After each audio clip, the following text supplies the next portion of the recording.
Hey, good morning, everybody, or good afternoon, good evening, depending on where you're tuning in, and welcome to this first ever Patreon exclusive live stream.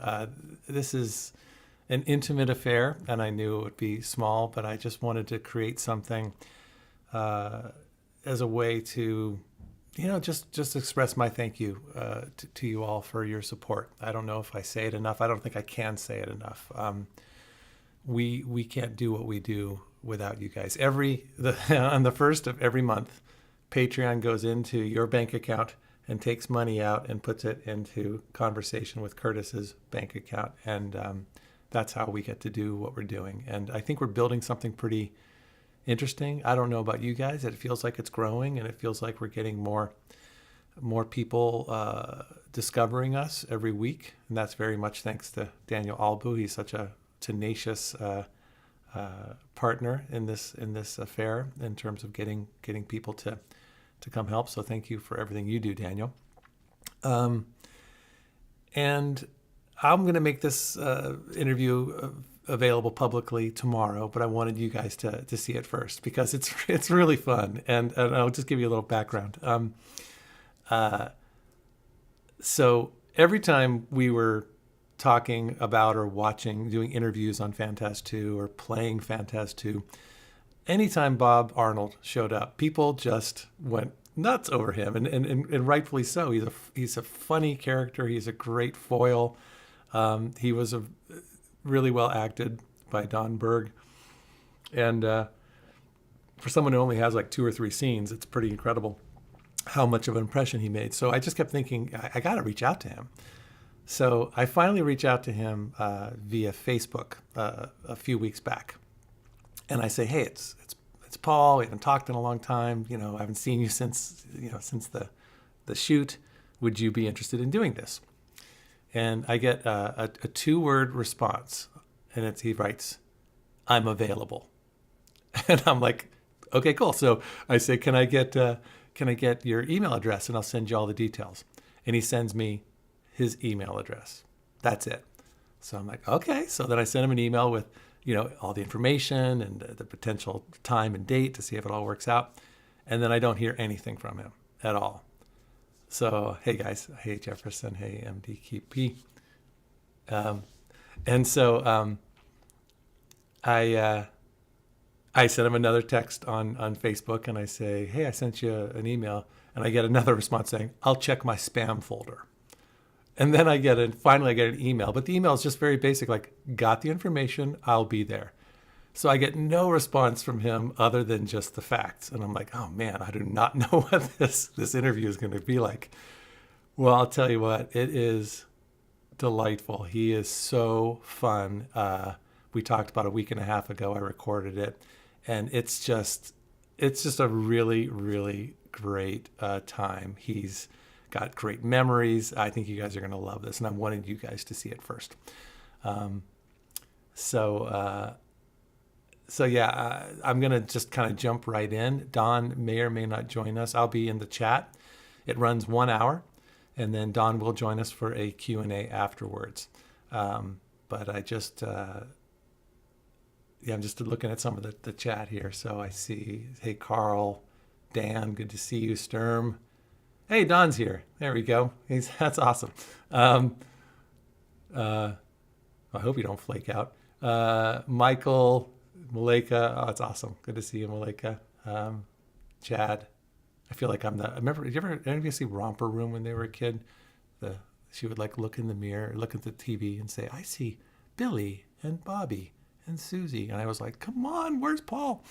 Anyways, thanks all for joining. And let me start to play this interview between me and Bob Arnold. All right, enjoy, and we'll see you in a little bit, and we'll have Don join us for a Q&A. All right, have fun. Don Berg, welcome to Conversations with Curtis. How are you? I am very well. Thank you for asking. It's so good to see you, man. We're both rocking the gray old man beard. Well, I was in the Navy for 40 years, and so I never ever in my life had a beard. And I promised that I would not be one of those guys that as soon as they retire, they grow a beard. And then I turned out to be one of those guys who was, as soon as he retired from the Navy, he grew a beard. And I happen to think I look good with it. I like I think it my looks great, man. I love it. hair and my silver beard. So And the semi mohawk. I love that too. That's pretty awesome. well, it's not really supposed to be a mohawk, but that's what people think. Someone actually asked me not long ago if I was a leather daddy in my private life. Well, no, it's just this is how I like my hair to look. That's great. So, you and I don't know each other. We did this one show together, 26 years ago now. And, but it's funny now that you mentioned that you were in the Navy, I vaguely remember you were in the Navy at the time, were you not? Right. Yeah. So go ahead. I joined the Navy in 1980. And I started out as a Russian linguist. So all of the stuff that's going on now in the Ukraine and Russia are very, it's very personal to me. Yeah. I'm very emotional about it. I was on active duty for a total of 5 years of the 40 years of my service. Mm-hmm. I retired as a reservist in March of 2019. I was an intelligence officer, which is different from what I was doing when I started. And I was in the Navy for, I say 40 years, but it was really 39 years, 2 months, and 8 days. You just couldn't take it anymore. No. Well, it's funny. I got to the point where I was literally the oldest guy everywhere I went, at every unit I was in, every command I was at. And actually, I had a commanding officer that was an aviator at one point, and so he assigned us all call signs. People know what a call sign is from the Top Gun movie. You know what that is. Right. So my call sign was actually Pappy, because I was the old grumpy guy that griped at everybody and complained about the inequities in the system, and how in my day, when ships were made of wood, things were better. Right. So were you stationed? Did you travel a lot? Were you all over? I have traveled a lot. While I was on active duty, I went to language school in Monterey. I went to training school in Texas. I actually was stationed at a small listening site on the Black Sea coast. Wow.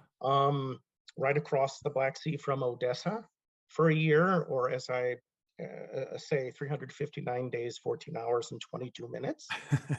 But I didn't really pay attention to it.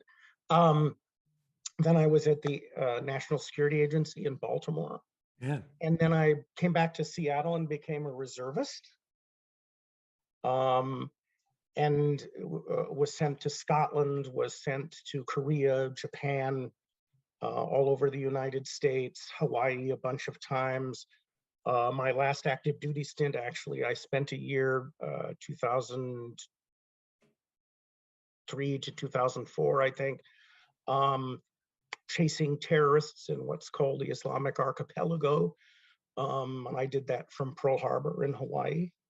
And when you say chasing terrorists, in what sense? Well, I did what's called operational intelligence. And so what you do is, to be honest, it's not nearly as exciting and dramatic and romantic, just like being on a movie set. It's not nearly as exciting and dramatic as people that don't do it think. I sat in front of a bank of computers, and I collected information that would come across my desk.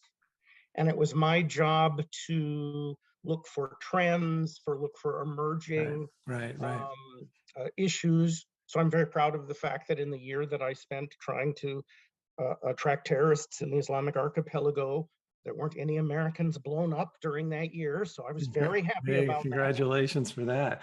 Well, you have done already part of my job. What I've been doing with all of my guests is I've given them this, I've thrown this gauntlet down where I've asked them to tell their entire life story from birth to right now in 3 minutes or less. Now, you covered a fairly good chunk of your life, but I'd love to go back at the beginning. We'll just have fun with it, and I'll call time when you're done here, but I'm going to give you a 3-minute timer.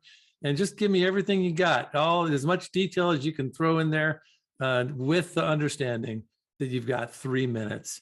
All and right. I'm going to call ready and, oh shoot, hold on, got to get the right thing, and go. Born in a Catholic unwed mother's home in 1962, I'm the product of a liaison between a younger man and an older woman. Ironically, I just found out that I have somewhere between 5 and 7 brothers and at least 1 sister.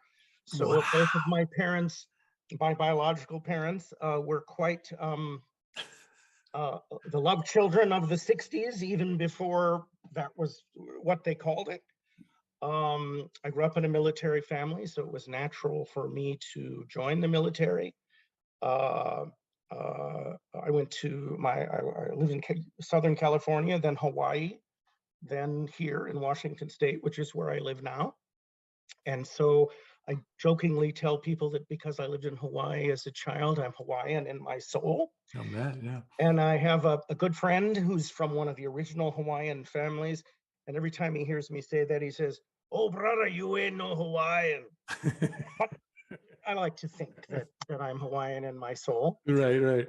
And then I grew up and sort of a typical Pacific Northwest boy, joined the military at 17, traveled around, and then came back.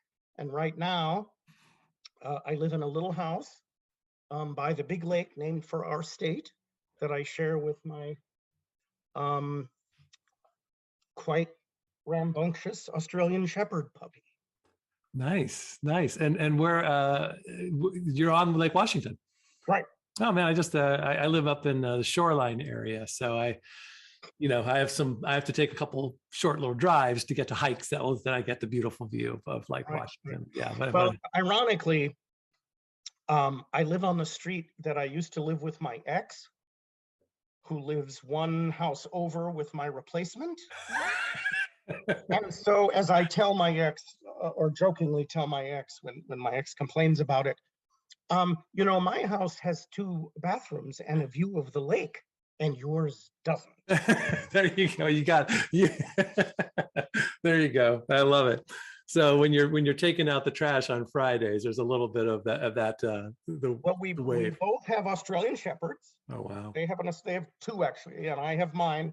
And literally every morning when or just before work starts, we seem to run into each other when we're out walking the dogs. And since we all seem to work from home still most of the time, Right. about the clock every afternoon. So if I weren't doing this, I'd be out on the road in front.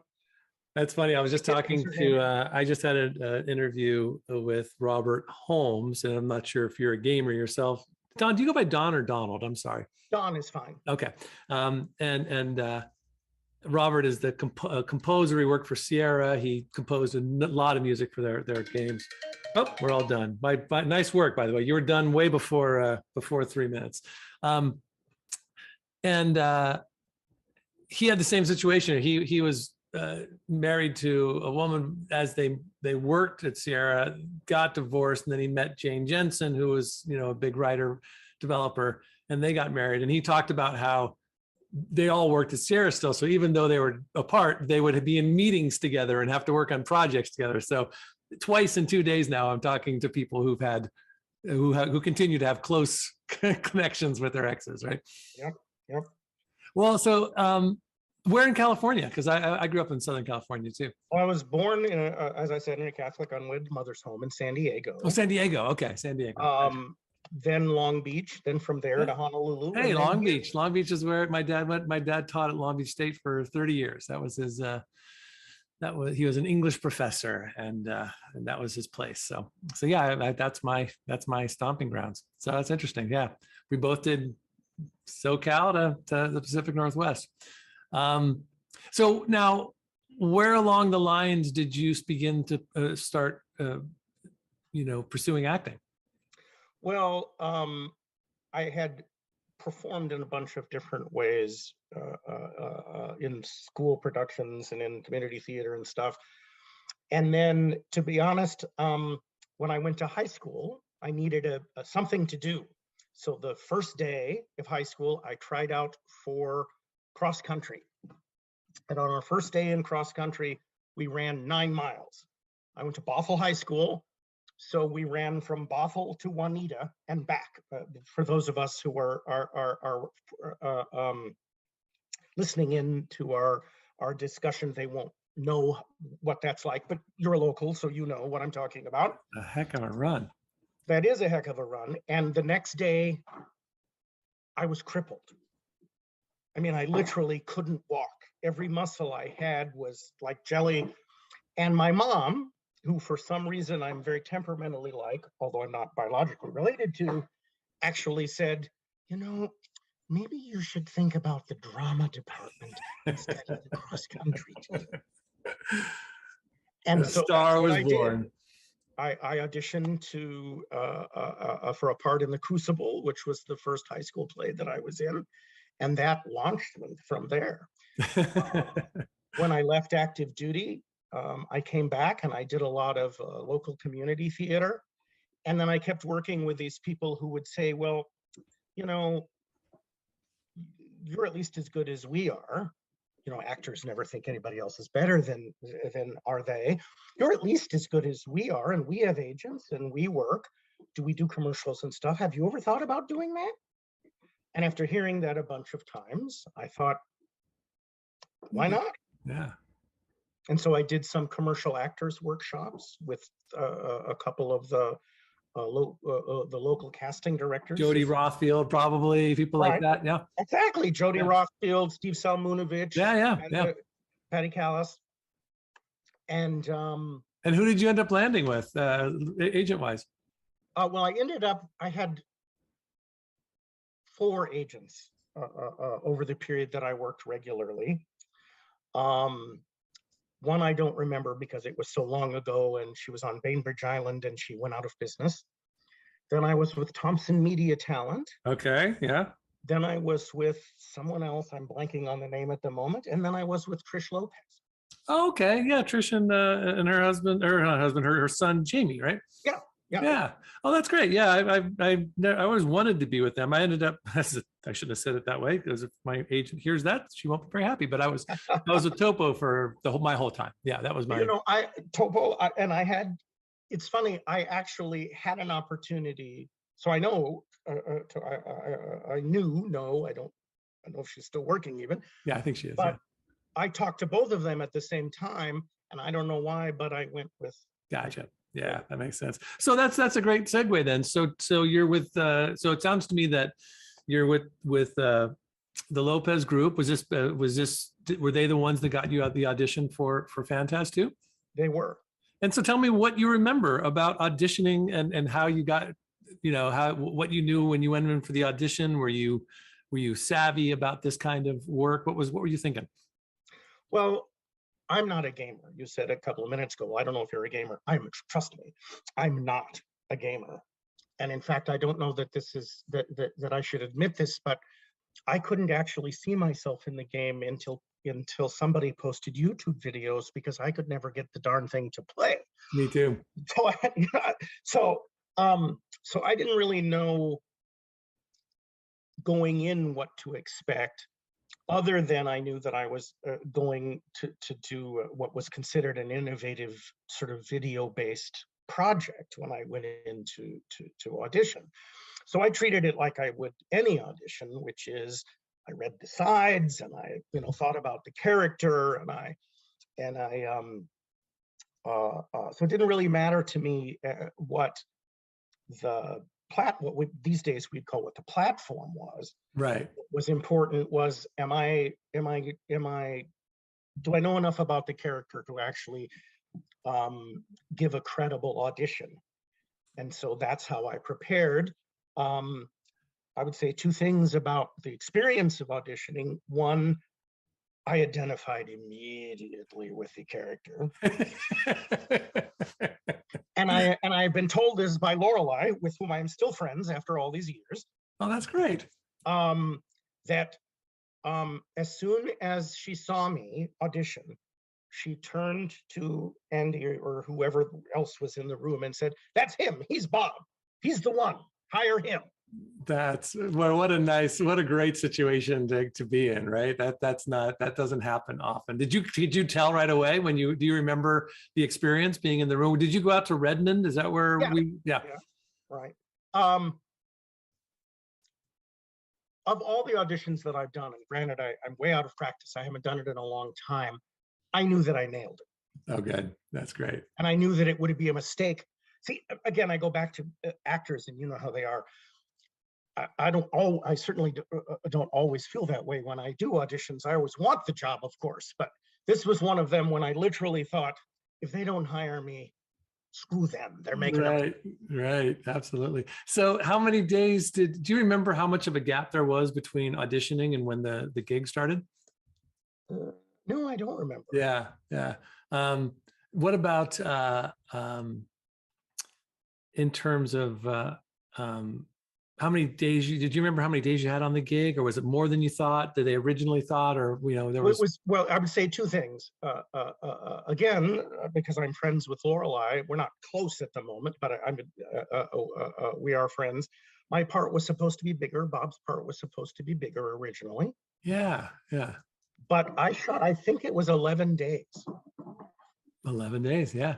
Well, then yeah, of course we some of the, I mean, I would say probably half of those days was you having to deal with that brutal murder, right? Yes, yeah, you're absolutely right. You went through so much. And have you ever seen the actual footage of how that it plays out in the game? Yeah.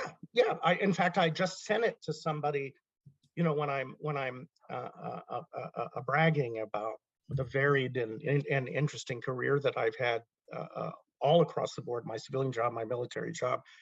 I'll say, well, you can actually see me get killed on film if you want to. Oh, by the way, here's the YouTube link where you can go see that. Well, in that scene, when you filmed I don't think I was on set that day or at that particular time, but you had a full day where you had to go through all of that stuff. And of course, I imagine in your head, you're thinking, however they're going to edit this, it's going to be edited maybe in context or in what's it called when it's all happening at the same time, in sequence.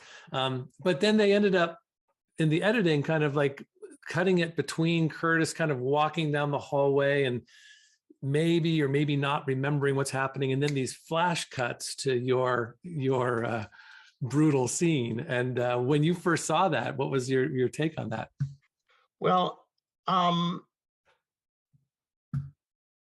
I thought it was a fascinating way to do it. I thought it really propelled the story and propelled, the energy of the filming forward. It reminded me a lot of the promotional video that they did, where they had the pounding music and they were switching from shot to shot, from you to me to Ragnar to Mike Donovan and Paul. And do you remember? I would hold that thought, but do you remember when they showed that to us? I have a very, very strong memory. I'm curious if you feel the same, if you remember it as well, that we had been filming for a number of weeks and months, and we were pretty beat up, tired, and they kind of gathered us in a room. And they said, hey, take a look at this. And I think whoever was on set that day, or maybe they called everybody that day. And we just had this group dynamic of seeing this thing. And I remember that being a moment where we're like, oh man, we're doing something. We all sort of had this looking at each other. Do you remember that? I do remember that. I remember thinking,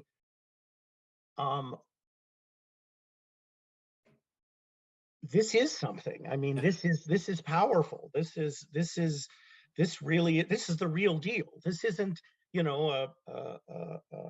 a local commercial. No, this is the real deal. About as big time as it gets in that world. Yeah. Right. Yeah, that was pretty neat. So I'm sorry, I took you off track. I hope you remember where you were, but you were talking about having seen that, you showing friends. I got lost, but we can come back to that unless you know where you are. So yeah, and then in terms of, you said you got 11 days on the set. I know where we were at. We were talking about your take on seeing that for the first time and seeing how it was edited in a way that was kind of. Well, I don't know whether you know this or not, okay, or remember this or not, but truly in filming this particular scene, my particular death scene, my murder, I truly suffered for my art. Do tell. Well, when you hear that gurgling sound and you see greenish phlegm-like stuff horking up through my lips and starting to pour down my face before they flash to something else, and then they come back to me being stapled, and then they come back to my hand being pinned with it. I actually, live, not in Memorex, live, barfed all down the front of my costume because we shot that particular scene right after lunch. I can still taste that salad dressing that was on the salad that I had that day. It was some kind of vinaigrette, I remember. It was quite delicious, actually. Oh my God, this is going to blow everybody's minds. Speaking of blowing, and so I all over the front of myself. So that's not very well represented in the filming because there's only that moment of me gurgling up what the contents of my stomach. I'll tell you another story about that another time, by the way. No, we got to get it today. We'll get it all now. No, I meant in the interview. In this, yeah. And what was difficult about it was I had to wear that same costume for the next 3 or 4 days that we shot because, of course, for continuity purposes. Remember, there's all the scenes of me in the body bag, and you know, and then when I'm a zombie later, and well, there's just the one costume. So I would come on, I'd get ready for a scene, okay, whatever the next scene was, and they'd call me to the set, and I would stand like this with my arms out, and 2 of the PAs would spray me down with Lysol or some kind of, it wasn't Lysol, but it was some kind of air freshener because I was covered in puke, and I had to wear that same costume covered in puke for several days. Oh, I did not know that. And I know that, you know, looking at those brief moments, I can only guess how you had to prep yourself emotionally for those, you know, for those moments. That must have, I mean, obviously it was so much so that it evoked a physical response, but that must have taken a lot out of you, out of those, forgive the pun, but yeah. Right. Well, I would say 2 things about that. One, I had never actually died, either on camera or in any of the plays or other type of. So I was extremely nervous that I would not be able to give a convincing performance.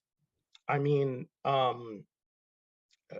as we said earlier, this was the big deal. This was a, you know, and so I think that was part of it for me. There was a certain, I better push it. I better push the envelope because I don't want, you know, I don't want to embarrass myself, and I don't want them to roll their eyes and think they hired the wrong guy. Yeah. But I was quite surprised when I barfed all over the front. Oh, that's amazing. It worked out well in the end, but it sure did. So what is it? What do you think? What do you remember the reason being for Bob's antipathy towards Curtis, and vice versa? They certainly weren't best of pals in that environment. I would say 2 things. I would say the conventional wisdom is Curtis was handsome, he was tall, he was successful, he had these hot women chasing after him, okay, and Bob wasn't. Okay, Bob was a drone.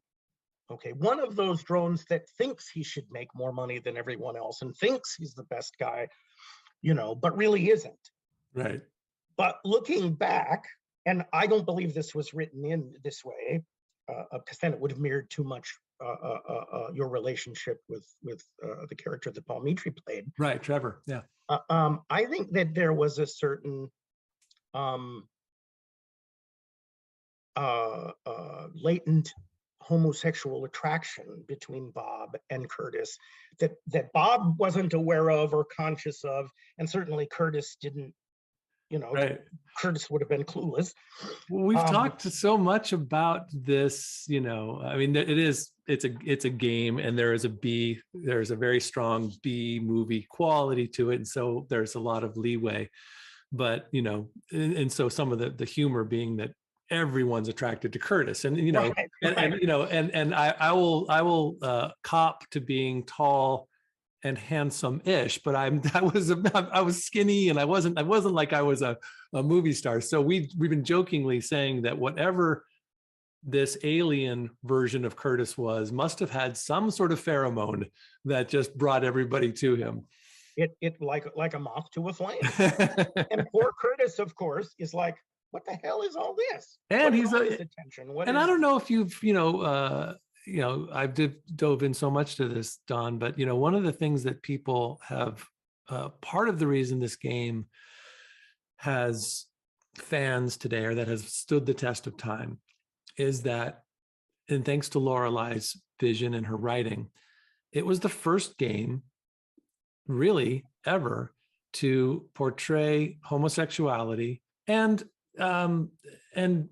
what might be considered deviant behavior or otherness without making fun of it, by taking it seriously, by creating the character like Trevor that Paul played, and he was not stereotypical. And in fact, he was not coming on to other people. He was the voice of reason, and that never happened in video games. I came from the theater, and that was par for the course there, but this was a new ground, But if you think about it, and I think that you're absolutely right. I think what people don't remember is this was still relatively early days with regards to how homosexuality, bisexuality,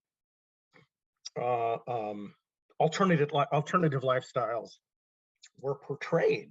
Yeah. When we look back now, my boyfriend is significantly younger than I am.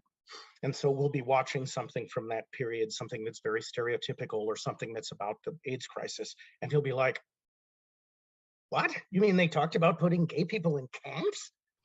And I'm like, yeah. I mean, really, you're absolutely right. This was a byproduct of how well it was written and how innovative it was technologically. Was it did present,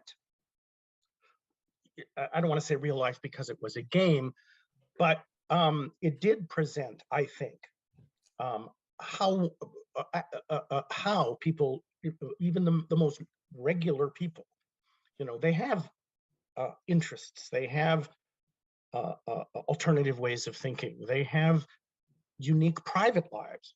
And it was, in many ways, it was very respectful of all of those things. Yeah, it really was.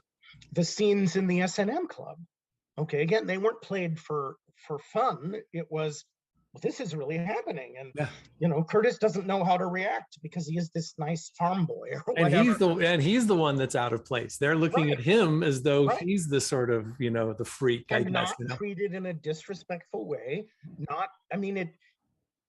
Because it was so innovative, I suppose some people might think it was just done for prurient interest, but really that's not how it was written, and that's certainly not how I felt like we perceived it as we were doing these performances. Yeah, absolutely.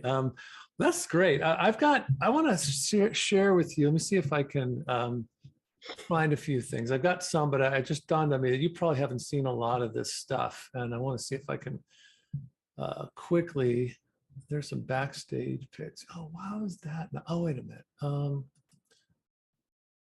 And then we're gonna watch a couple of little scenes of us back and forth, and then backstage crew. Let's see. I'm gonna do that, and then I'm gonna do. You don't need to see that. That's kind of. There we go. There's backstage. Oh shoot, one more. All right. Well, I thought I should have some more. Okay, so here we go. Let me just share a few pictures with you from. Here we go. Let's get the share screen going. and I'm going to, okay, so one of our fans, I believe he's from Italy, Romulo, a huge fan of the game, took all of these little thumbnail stills and he upscaled them. And he took about, I don't know, maybe 20 or so of them. And I'm going to show you two, and just to see the beautiful clarity that what it would look like should a remaster ever make. So this is, there you are. Can you see that okay? Yeah. Isn't that something? That's absolutely amazing. Yeah, that is really, so there's that one. And then the other one I want to show you is this one here. Which is actually my profile picture on my, not of this quality, but that is my profile picture on my emails. Oh, that's great. Well, let me remind me, and I will send you both of these photos. They're so great, and they're so high end. And then this is something I have been sending to folks who ask for autographs. I thought you'd get a kick out of this one here. Wow. Now I remember that. I remember that so well. And by the way, you didn't even comment the fact that I'm hanging out at your desk here. Did you see my background? I was going to say, isn't that my raincoat? That's your raincoat. Why are you sitting in front of my raincoat? And it kind of smells. I don't know. There's something about it. I was wondering. So there's that one, which is great. And then do I have another one? But we'll get into some of the, I think those were the ones. Oh, and then this was one. This might just remind you of some of the backstage crew from way back. So remember that being the behind the set right there? Yep. Yep. They were all hanging out back there. A lot of times they would have cameras sort of poking through the holes of the cubicles and all that. So yeah, kind of cool. All right, so let's watch some scenes, shall we? You up for watching a couple Sure. So these first two scenes, now if you ever recall, I thought there were many more, and maybe I just didn't find them all, but I think this is the first time that Curtis and Bob interact as he swings by your. Hey Bob, listen, if we're done with the Venom files, mind if I borrow them for an hour or so? Forget it, red boy. They wouldn't help you anyway. We both know that I'm the one that's going to get that big promotion, so piss off. Thanks, Bob. As always, it's been a pleasure.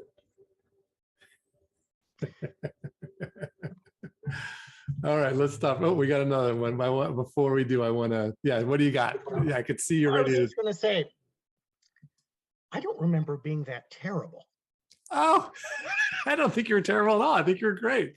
I remember being that caricature-y.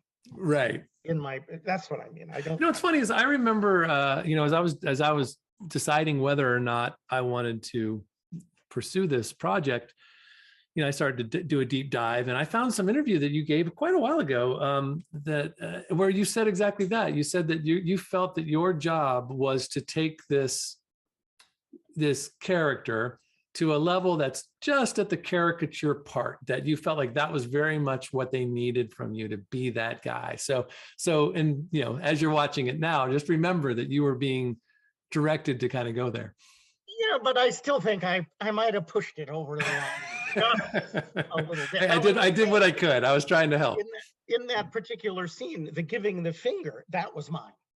Well, I'll tell you what, people love that. And people have asked, one of the questions I got for you is how often in your life, I can't even do it. How often in your life have you given that? Is that one of your? That was a Bobism. That was a Bobism. That's not a Donism.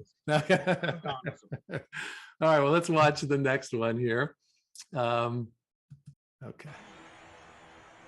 Oh, this is fun. So I just had this experience where I had a flashback and I'm in a straitjacket and the Hecatomb is talking to me and I'm losing my mind. And then I'm kind of snapped back into reality. And just as I snap back into reality. Freak.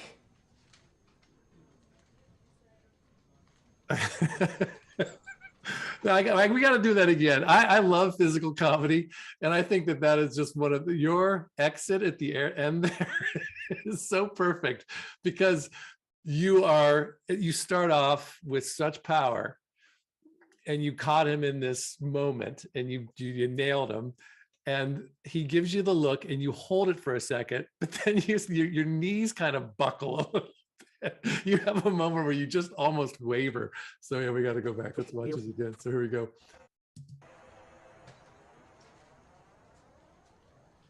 Freak. So watch this, and then.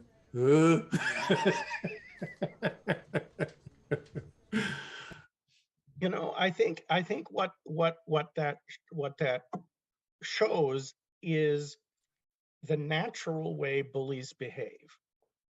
When you challenge them, as Curtis was doing in that scene with that look, he crumpled. Bob crumpled, and I think that's because, for all of his bluster and all of his, I think. Can I use the word asshole? Am I allowed to say? Yeah, I think we can call it whatever. Yeah, absolutely. Call it what you will. Well, I think at one point I wasn't even referred to in the script as Bob Arnold. I think I was referred to as Bob the asshole. I think I'm pretty sure. You don't happen to have your copy of the script? No, I looked for it. I couldn't find it. I had a flood in my basement a couple weeks ago.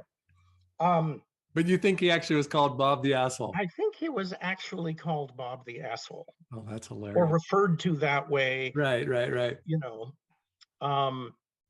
but I think that's how a bully reacts when he's actually finally challenged by this freak, this, you know, wimp that he's been tormenting.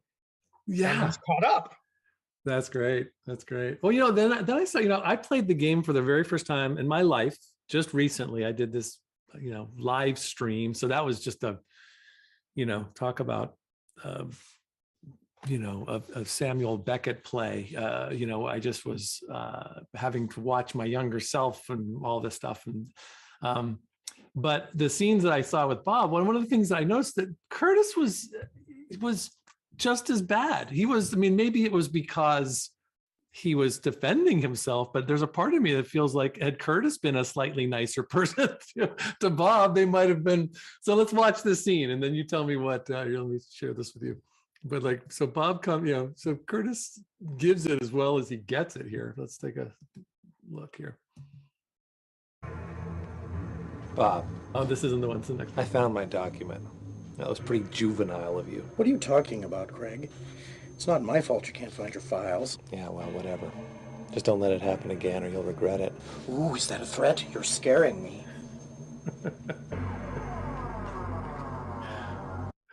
Well, there's one where I say, I gotta find, did I not put it on here?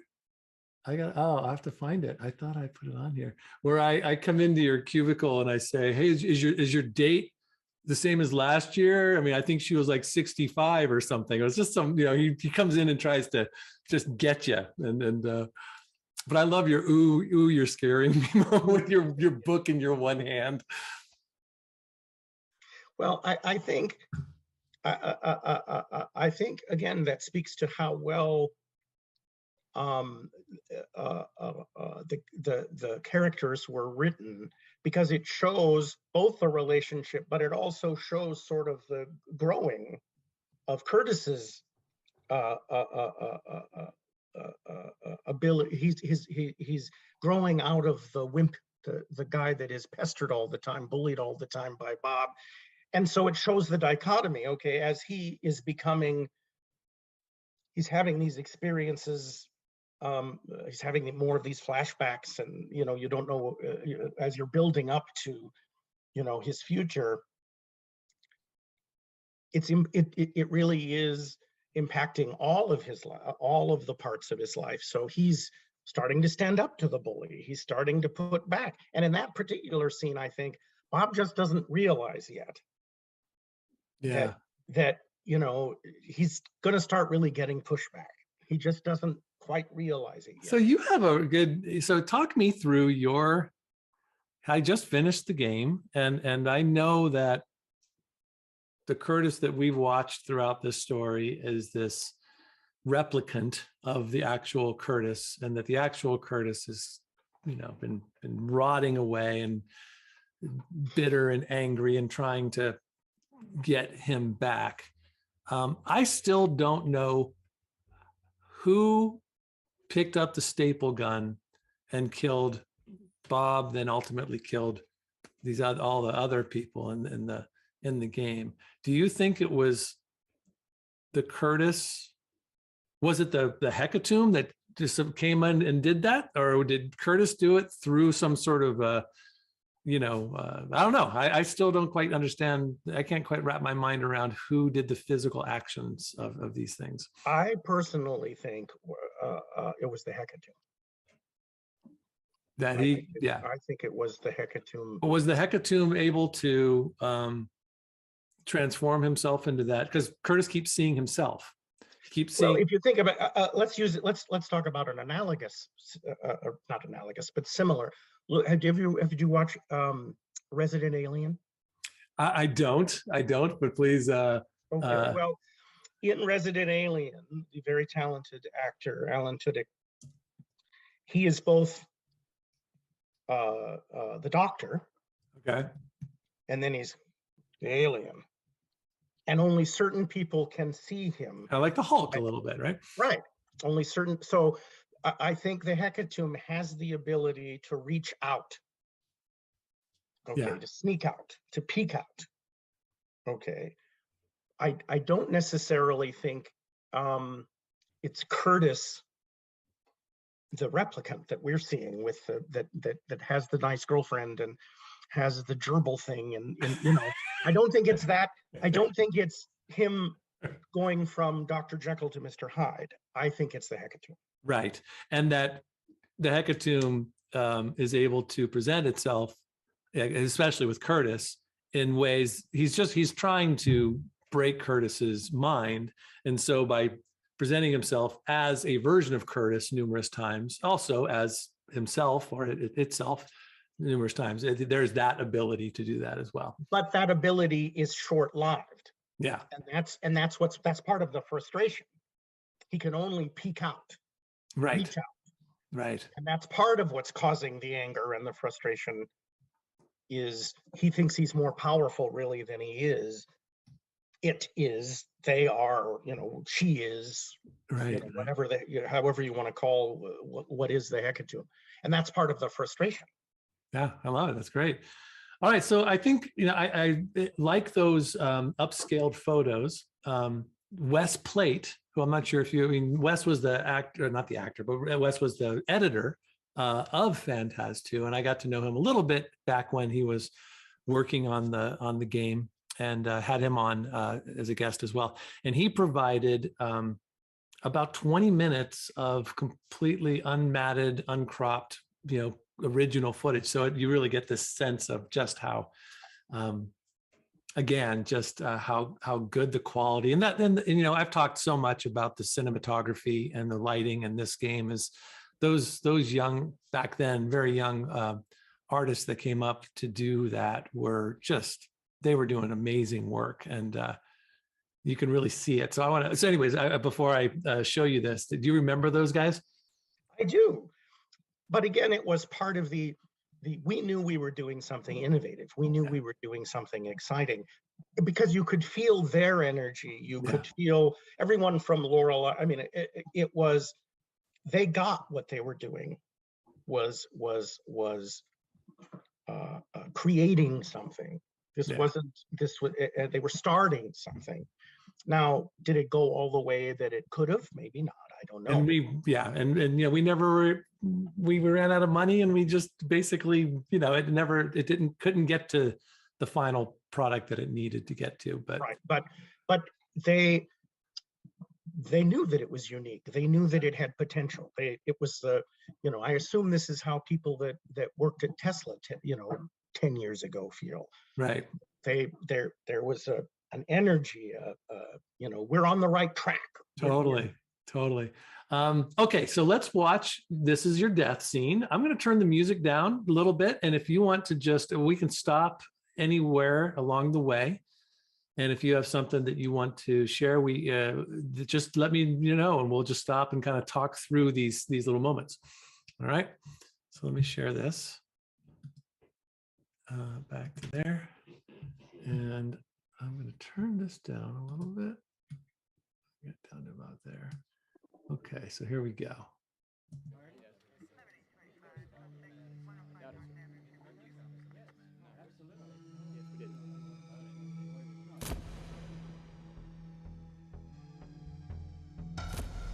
So let's see if I can get back to that little moment.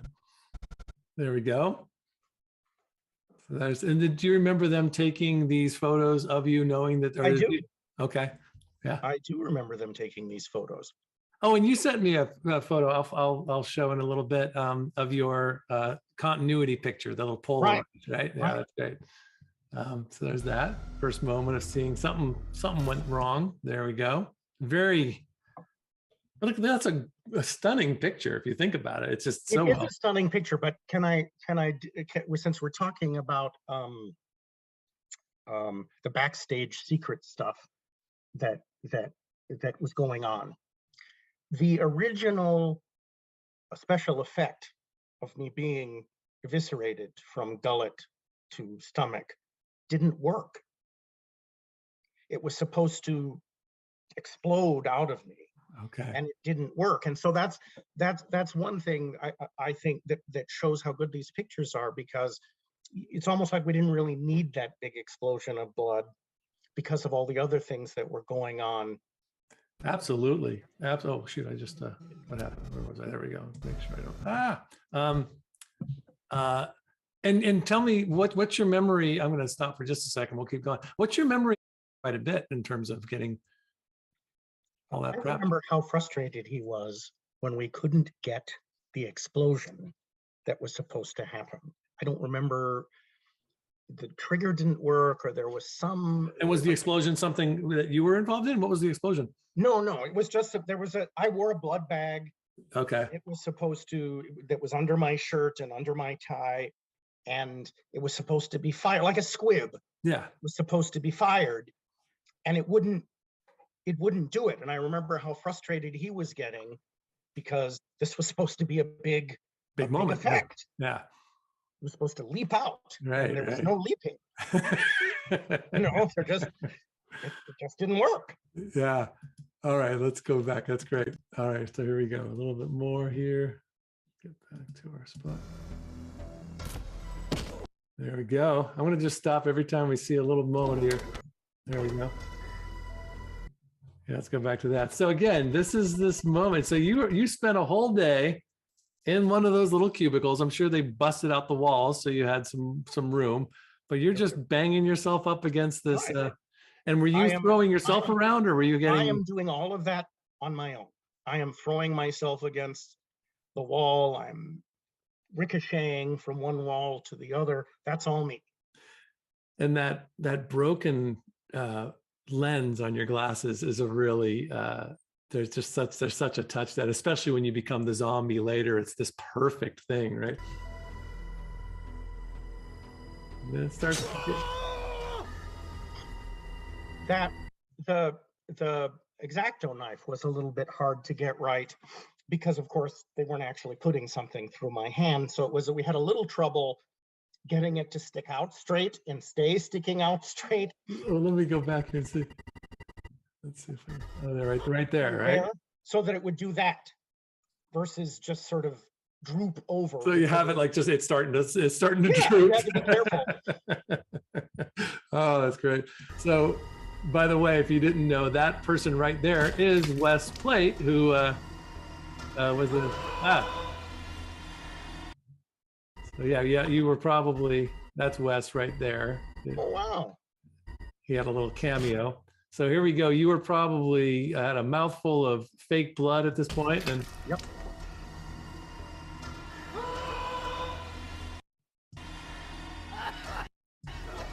So that's all me. That's not an effect. That's all me. Right there. I have seen that so many times, and I've just given it over to the magic of filmmaking, and you have given us all something to think about. I'm telling you, I suffered for my art. That's the one that was just so hard to watch. But tell me how that. I think there was a real simple way that they did that, right? Well, of course, there were no staples in the staple gun. Right. They took industrial staples, and they just, where they're a U, and they cut off the legs and just glued them. It looks great. Yeah. Just glued them to my face. And just even this moment too. I think if I recall that the staple gun's fairly far away from your face, but it's just the angle of it that Right. makes it look like. No, you're absolutely right. I will tell you though, because we were shooting most of the day, at one point they had to take the staples off so I could have lunch and then put them back on. That's funny. Paul talks about when he was hanging on the, that they went to take a break and they forgot that he was up there and he had to like go, hello, I gotta get down. Well, can I tell you something that's part of with the videos that you're showing? When we flash back, you'll see me in the body bag. Yeah. Let's do that right now. Let's do that. Yeah. There. Okay. There are several, at least we shot several takes from different angles, etc. Well, they kept forgetting I was in the body bag after they zipped me up. So Andy would say, cut, let's move. And a couple of times, I'm stuck in the body bag with it zipped. And a couple of times I remember shouting, don't step on the talent, don't step on the talent. Because the PAs were running around trying to move us to move the camera around or do whatever to get the next shot. Oh, that's amazing. That's so funny. That seems like that is such a, I've heard stories like this so many times. Talent does not get, yeah, that's the rough. That's when it was supposed to explode. Oh. So it was all this stuff was going to come out. My guts are supposed to spew out when the X-Acto knife. I'm glad. I don't know. It's such a horrific moment that I didn't need to see that. To me, that's almost too much. But so personally, well, probably it would have been, but also the sound editor put in that squishy sound. That also, I mean, really, that was really a great sound. Yeah. Voice to do that, since there wasn't a visual. Yeah, absolutely. Oh, that's great. All right, let's go take a break. Leave Bob in there. Hey. All right, so there it is. We did it. Yeah, that's amazing, Bob. That's wonderful to hear these stories because I don't remember being there on set. I must have been there that day, but so I may have seen just a little bit. And of course, I was there for you in the body bag and all that. But what a day of filming for you, huh? Well, that was a tough day. And then I will tell you the zombie scene where I pop up with the X-Acto knife in my hand. And turn my head. Well, that's fine. Look at it. Let me show you that right now. I got it lined up. Hold on. I love that you have these great memories. All right, so here we go. I think I have it lined up right to. So I have a short story that I've told the other folks is that when I slip on the blood, do you remember the? So you can even see in this unmatted video, you can see the mat or the blanket that they put down so I wouldn't hurt myself. I'll show that to you really quick and then we'll right here. And then right there you can kind of see. Yeah. Right there is the mat that I fall on right there. So there you are. Well, what was tricky about that was I didn't have any help. There's not something behind me pushing me up. So that's my abdominal muscles. Well, you were in the Navy. I mean, I know, but after the third or fourth time that we did it, I literally wasn't sure my abdominal muscles were going to do it again. Oh, I want to see this again. Let's see it come up. There we go. Oh, that's pretty good. I mean, you really, your whole upper torso is straight. You didn't kind of come up like this. I did have an apple or something on my knees to keep, behind this circular thing to your right. So I did have something weighing down my knees. But that's my abdominal muscles right there. There's not a jack or any kind of thing helping. Right. And unfortunately, I don't have the big explosion thing, but that was, but But yeah, that was, I remember thinking that was one of the biggest moments of the whole shoot, just the way they recreated that, that room and the atmosphere they created. You probably, I don't know if you were on the set enough, because maybe once all the office scenes were done, you were done, but they just had so much camera. They had so many wonderful lighting techniques and camera movement and all of these things.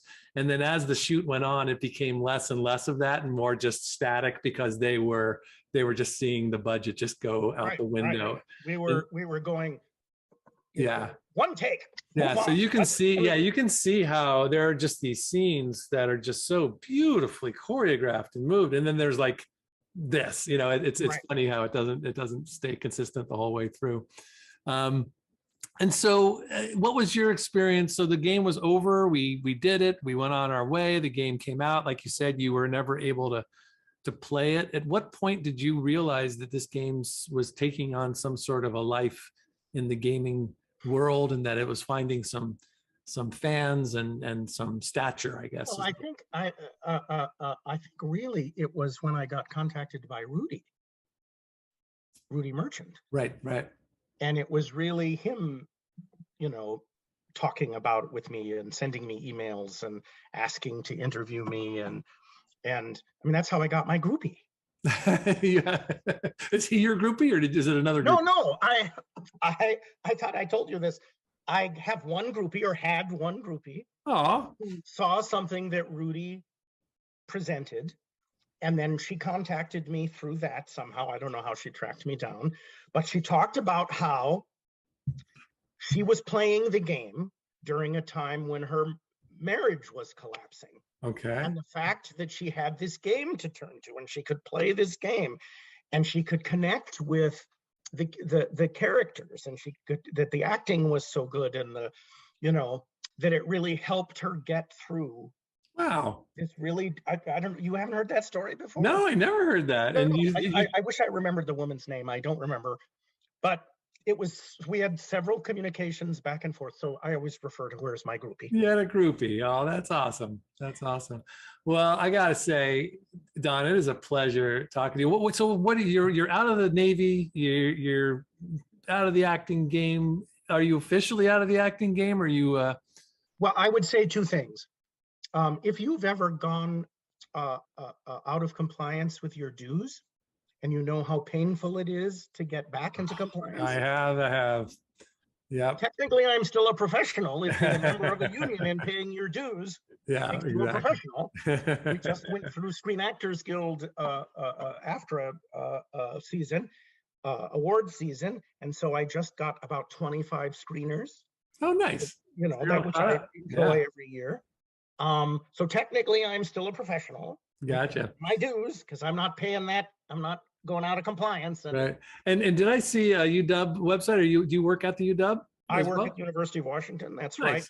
From which I'm getting ready to retire November 1st, 2024. Whoa, congratulations. Fantastic. Thank you.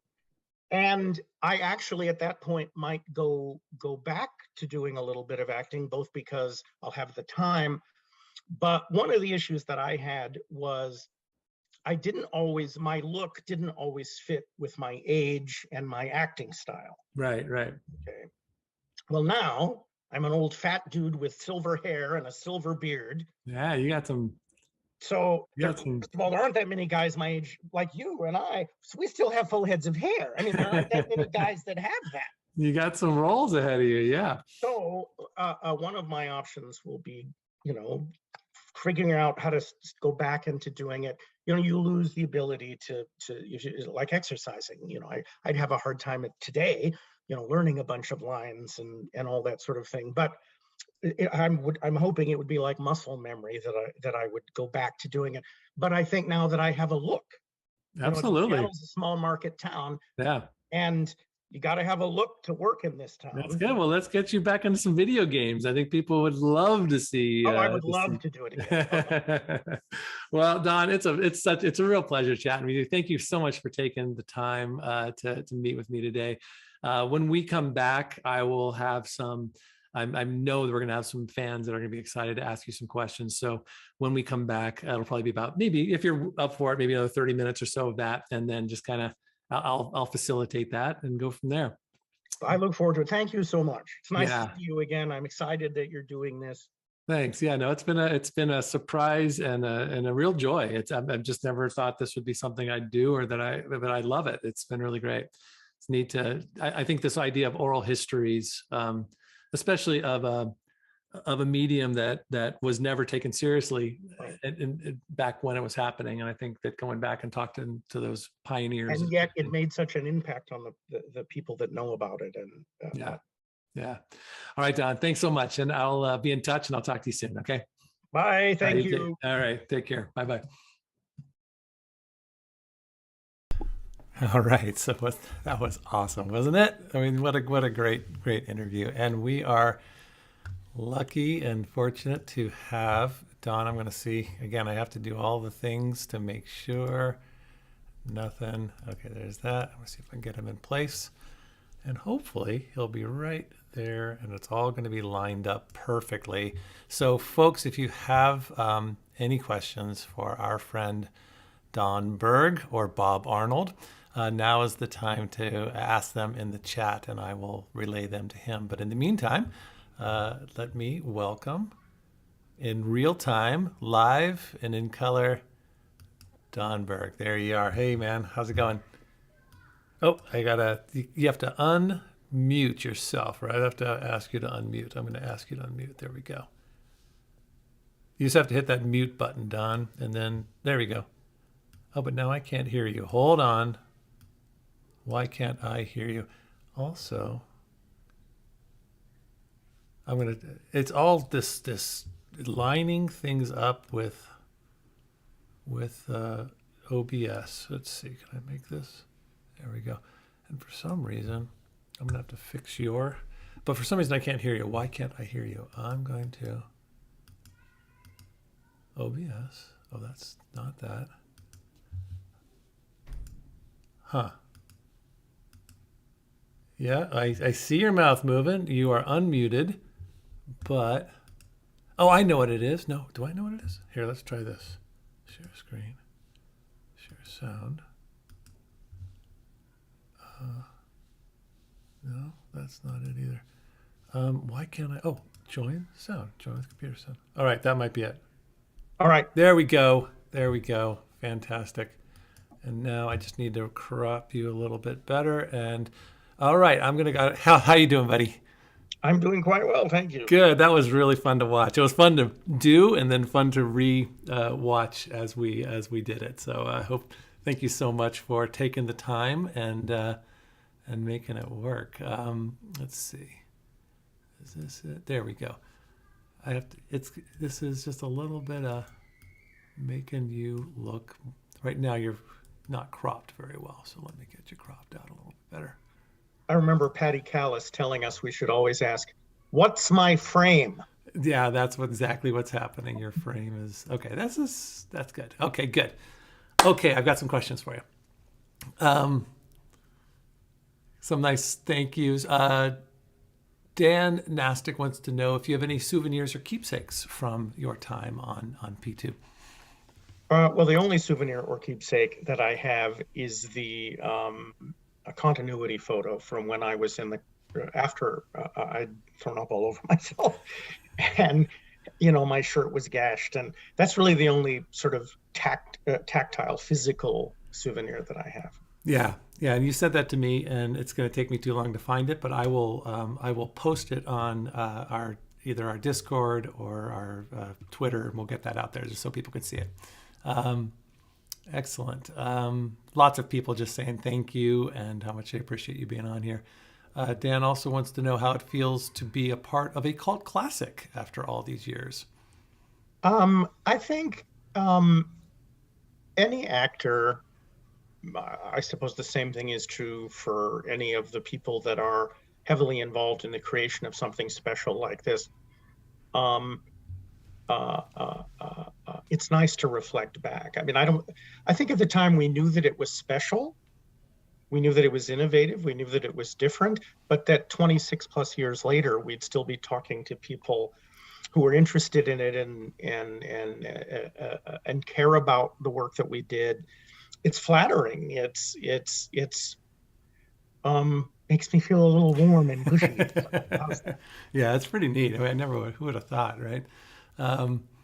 Daniel wants to know if you ever saw the game on the shelves back in 1996. I will say I did see the game on the shelves, and I actually, this is why it's so funny that I couldn't play it.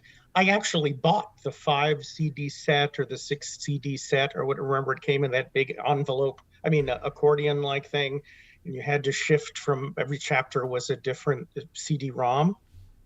So I have that. Okay, I just could never, I'm not patient enough to click through all of the options to get it to move from chapter 1 to chapter 2 and beyond. So I have that. I'm not sure I know where it is at the moment. But I also remember the fact that we were banned in Singapore because we were too violent and too sexually graphic. And I remember thinking that was shocking and appalling. Yeah, there's a number of countries that I think banned it at the time. And I know it had a PG version or or a more censored version, but yeah, it was I think that was part of the thing too. Is I think Sierra Online was smart enough to know that something that was shocking and that would be banned would only make people want to see it. Find ways to watch it. Let's see. CJ wants to know: did you interact with any of the other actors or have any memories with them, or was he brought in kind of on his own? Just stories about backstage or just working in general. Well, I'd worked with a couple of the other actors before. I'd worked with Michael Donovan before. I will say I have both positive experience about some of the other actors and negative experiences about some of the other actors. Most of the other actors, Paul Mitri, Michael Donovan, you, Ragnar, we worked together. We had a sort of camaraderie. We dealt well together. The woman who plays the detective, but there was this one actor, and I can't remember, he played one of the detectives or one of the investigators. He came down from Canada, and he only shot a couple of days, maybe 3 days maximum. But he spent the whole time when he wasn't in front of the camera yelling at his agent in his flip phone, one of the old phones with a big antenna. I think it was the guy. Was it the guy who played the doctor? Was it the guy who played the from LA? He played the psychiatric doctor that I vaguely remember. Could have been. I thought it was one of the investigators. Anyway, this guy, I think he was like a day player on X-Files or something. And so he came down, and I remember sitting in the green room with him off in a corner and him yelling I don't have my own dressing room, and the hotel is substandard, and the catering isn't good, and I'm not used to being treated like this. You're basically a day player on a video game. You're lucky you're working. But I found most of the people, I have been on sets. Okay. I did a Pop-Tarts commercial once where the PAs were like guards from prison camps to the talent. But this set was not like that. I mean, there was a lot of camaraderie. Everyone was friendly. I will say, though, I think it was more important in my career than to some of the others actors that did it, because sometimes I'd run into people at auditions later, and it didn't seem to be that big a deal, a part of their resume and history. Whereas I had a wonderful time shooting it. Yeah. Some great questions. A number of people, CJ and Gardenback, are both very interested to know if do you remember the infamous pinball machine? No, I don't remember the pinball. What? You don't remember the Addams Family pinball machine? I don't remember that. Wow. Okay. Well, that was a big thing. So I guess you didn't play, but I do remember you were. I remember you were, when you were not on set, you were always you've dove into a book. You were very much. I remember you had numerous books that you were reading, and that was your downtime. So rather than pouring quarters into a pinball machine like us, you were actually educating yourself? Well, my acting style is a little bit naturalistic. I'm not a method actor. I don't need to be off by myself concentrating on my lines in a little corner. I like to actually step away a little bit in between when I'm shooting, as long as I know my lines, of course, so that when I'm doing the shot, I'm fresh. It's like it's happening to me the first time. Yeah. Otherwise, I get a little repetitive and get a little unnatural, I think. Gotcha. Suspension of Disbelief wants to know what your top 3 movies of all time are. Go. That I've been in or that I've seen? That you've seen, I think. I would say On Golden Pond, 16 Candles, and Ordinary People. Oh, those are good classics. Those are great. I love On Golden Pond is about, it should be 16 Candles because it's about the youth. And then you get all the way to end of life with On Golden Pond. And then, boy, Ordinary People is one of those movies that has stuck with me forever. I don't think there's ever been a film that has emotionally wrecked me the way that movie has. I think I'm with you. That's one of the most beautifully acted movies, beautifully directed. It's just such a great story. Yeah, that makes me want to see it And again. if you think about it, it was filmed at a time when some of the major stars, Timothy Hutton was not a big star at the time. Mary Tyler Moore was known as a light comedian. Oh, I know, for her to play that part. Right? The guy that played Judd Hirsch was known as a light comedian. These were not known as deep, dark, hardcore actors. And then they created this beautiful piece of art. Yeah, I know. It was great. And Donald Sutherland and Judd Hirsch. I mean, they were all just so good in that movie. Let's see. Jared wants to know, are you friends with Michael Donovan? And do you think that he would like to appear on Conversations with Curtis? I'm not currently friends with him. I haven't seen him in many years. We used to run in the same audition circles. So I think we did 1 or 2 plays together and we auditioned. Seattle's a small market town. And so when you're auditioning, you often end up running into the same people. What he's doing now or where he is, I don't know. But I would say he would love to appear.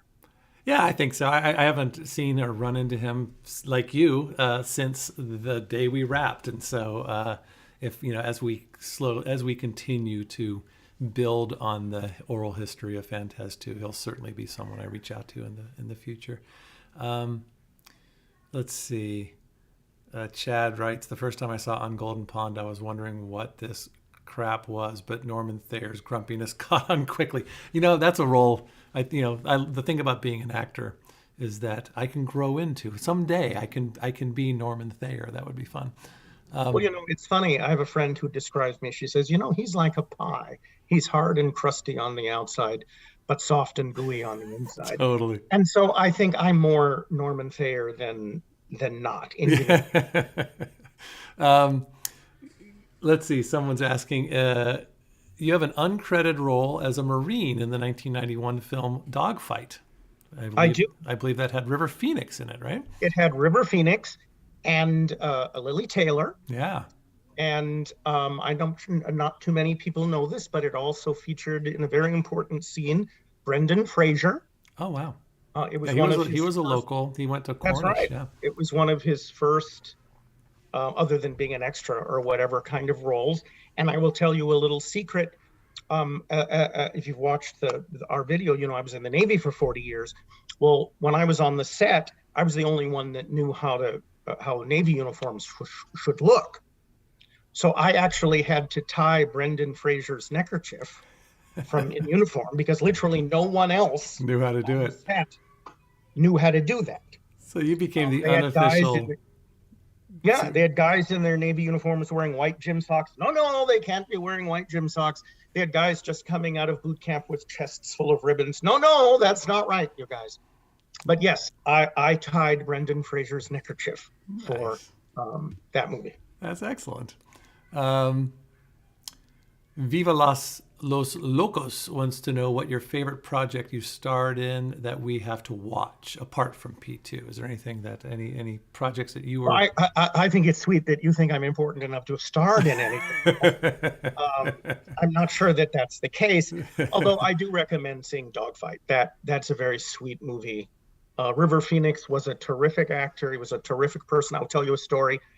On the set of that movie, he would come on. Some actors are not very friendly. Lily Taylor, for example, was not very friendly, but he was very friendly, and he would be there on the nights we were shooting, even when he wasn't in scenes. And one night there were some fans out in front of the where we were shooting, and it was like 2 o'clock in the morning, and these were like 11, 12-year-old girls. Well, he came out when he found out that they were there and talked to them, and he said, "Girls, you really shouldn't be out this late. How about I take you out for some ice cream?" And he turned around and he said, "Get me a PA who can escort me." And he took these 3 girls or 4 girls, whatever it was, at 2 o'clock in the morning or 3 o'clock in the morning in Seattle, out to ice cream at the Denny's down the street. That's the kind of guy he was. That's awesome. That's awesome. And Daniel he writes in an interview from 1997. So they're finding your early interviews here. You said that Bernie Koppel from Love Boat auditioned for Phantas 2. Do you remember saying that? And if that was true? No, it was my understanding. He was auditioned. He auditioned to be the Doctor. Oh, really? Yeah, he auditioned to be the Doctor, and then I want to say Jill Ireland, but I'm not. That's probably not the right name. Auditioned to be one of the detectives. Interesting. Okay. All right. Yeah, and they ended up going with the guy who was from X-Files. That was the Doctor ended up being that. CJ wants to know about zombie makeup. Can you talk a little bit more about all the how long did it take for you to get into that and to get made up for your zombie-ness? It didn't really take that long because it was a lot of white pancake makeup, and then of course fresh blood, and then gluing the staples onto my lips, to make sure that they were in the same place. Well, that must have been. I mean, if between takes you're stuck with, you're not going to be eating snacks. I mean, again, I said something during the interview about everybody thinks it's glamorous and exciting to be on a movie set. No, you're sitting there in a corner with your mouth stapled shut, waiting for the next time you're supposed to be on the set. The makeup was from the neck up. Lots of fake blood, lots of blood on my costume.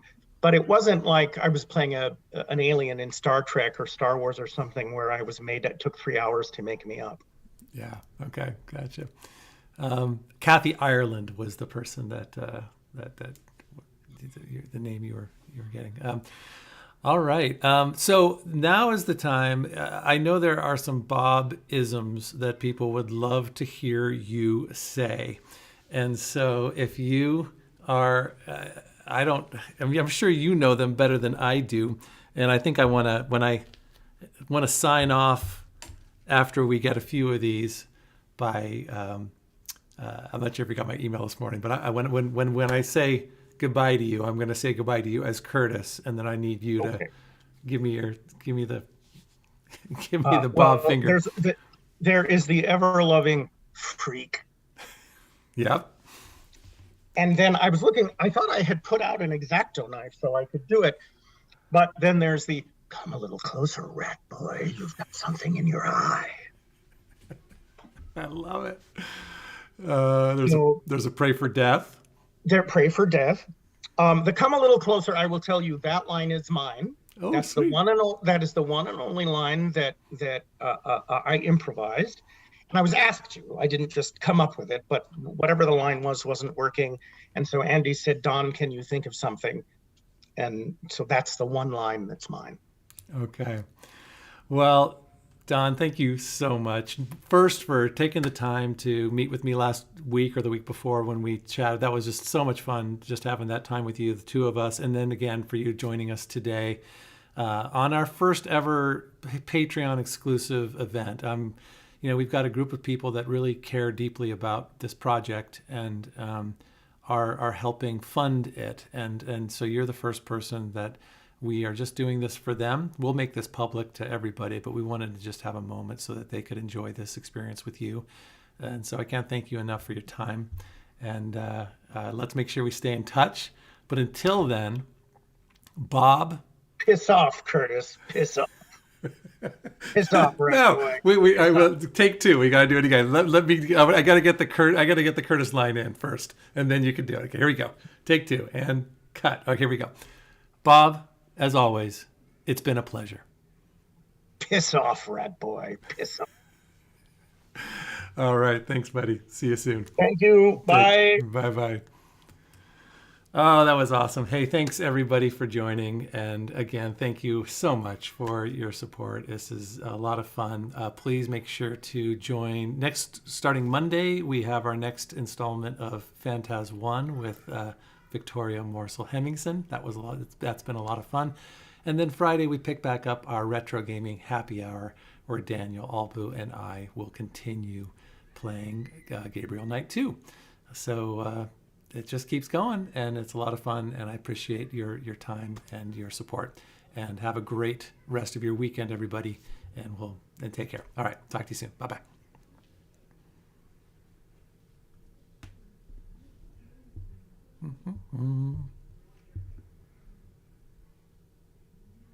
I was going to put the donor card. There we go.